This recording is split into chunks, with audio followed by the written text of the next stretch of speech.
Summer skin dangers this morning with dermatologist Dr. Jo Kerns.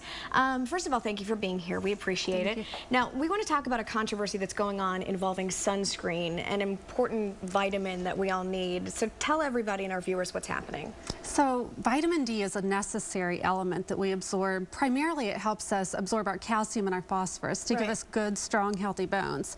And the problem is when you wear sunscreen, we don't absorb as much vitamin D. Oh. So we need to find alternative ways to absorb enough vitamin D to have healthy bones. Okay. And you can do that effectively through your diet. Okay. We all know we have vitamin D fortified milk. Right. That will help you quite a bit to absorb what you need. The cereal that you're putting your milk on also gives you vitamin D.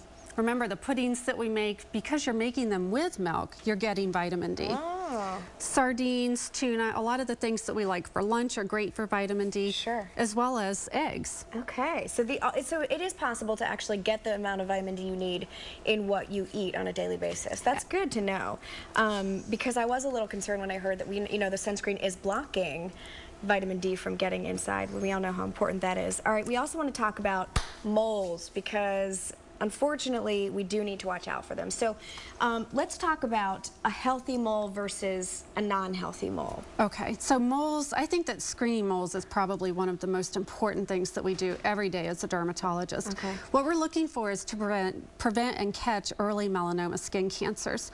Normal moles are round. They're all one color. They don't have multiple shades of brown. So this mole is raised, it has a nice round border, and it's all one shade of brown. That's not a concerning mole. Okay. Moles can be flat too. It's okay if they're raised or they're flat. They just should be all one color and round. Okay, so then something that would look a little, I guess would raise a red flag for you is if you saw something like this. Absolutely. This is actually a melanoma skin cancer. We talk about the A, B, C, D, E's of melanoma.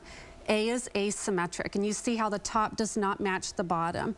B is a jagged border or an irregular border. C is the color. A mole should be all one color and not multicolored like that melanoma was. Okay. D actually stands for diameter. 6 millimeters, which is a pencil eraser size, is concerning. Although sometimes melanomas can be smaller than that, so take even the small moles seriously. Okay. And then E stands for enlarging or exceptional.